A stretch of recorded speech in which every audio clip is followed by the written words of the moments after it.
তো আজকের ভিডিওটা শুরু করছি। আজকে গিয়েছিলাম ভাই একটা বিয়ে বাড়ি, তো পাশের গ্রামে একটা বন্ধুর ভাইয়ের বিয়ে। তো সেই বিয়েতে ছিল আমাদের নিমন্ত্রণ, তো সকলে মিলে গিয়েছিলাম এই বিয়ে বাড়ি অ্যাটেন্ড করতে।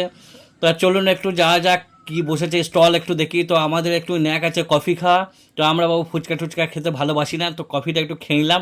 তো ক্যামেরাম্যানকে বললাম চলো একটু ভেতর দিয়ে নিয়ে যাওয়া যাক, বরকনের সঙ্গে একটু সাক্ষাৎ করে আসি। তো গেট পেরিয়ে ঘরের ভেতর দিকে যেতেই বরকনের কাছাকাছি যাব। তো দেখা যাক বরকনে কত সুন্দর সাজাগুজা করেছে। তো আমরা অলরেডি চলে গেলাম ভেতর দিয়ে। তো এরপরে বরকনের কাছে আমরা যাচ্ছি। তো দেখতে পাচ্ছেন বরকনে অসাধারণ লোক, দারুণ সুন্দর সেজেছে এবং যে জায়গাটায় বসে আছে খুব সুন্দর লাগছে। তো আমরা দোয়া করলাম ভালো থেকো, সুখে থেকো, দীর্ঘজীবী হও এবং সবাইকে সুখী করো। তো সেইটা বাকিটা আল্লাহর হাত। তো এরপর আমরা ঢুকে গেলাম প্যান্ডেলে। প্যান্ডেলে গিয়ে দেখলাম মানে অসাধিসের লোক, মানে আমাদের সাদ্দাম ভাইয়ের ভাইয়ের বিয়ে। তো সাদ্দাম ভাই এত লোককে আমন্ত্রণ করেছে, এক তো পরিচিতি, তারপরে কুটুমজন তো গাদা। অনেকক্ষণ ওয়েট করার পর আমাদের পাতে পড়ে গেল থালা। তো আমরা বসে বসে ঝালা কালা। আমি বললাম কেউ যদি না অপেক্ষা করিস তা তুলে উঠে পালা। তো আমরা ভাই পালাই নাই কো, কোনো রকম পড়ে গেল আমাদের স্যালাড। কেন আমরা খেয়ে দিয়ে উলাট, এই ঠান্ডা গরম ওয়েদার, তার সঙ্গে পাতে পড়েছে বিরিয়ানি, বুঝতে পারছেন।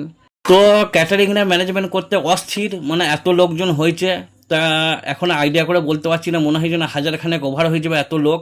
তো দুদিকে প্যান্ডেল পার্টিশন করে ভাগ করা হয়েছে, একদিকে ওয়েটিং লিস্ট ও একদিকে খাওয়া দাওয়া চলছে, কারণ হচ্ছে ক্যাটারিং দিয়ে আলামোড়া। তো আমার বেটা খুব মনের আনন্দে খাওয়া দাওয়া করছে, খুব ভালো হয়েছে দেখাচ্ছে। তো আমাদের শেষ পর্যায়ে খাওয়া দাওয়া চলছে দেখতে পাচ্ছেন। তো আইসক্রিম পাত্রে পড়ে গেল।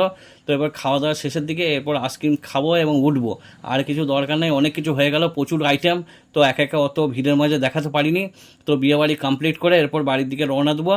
আজকের মতো ভিডিওটা এখানেই শেষ করলাম। তো পরের ভিডিওর জন্য অপেক্ষা করে থাকুন। তো এই ভিডিওটা ভালো লাগলে অবশ্যই লাইক কমেন্ট শেয়ার করে দেবেন। চলো।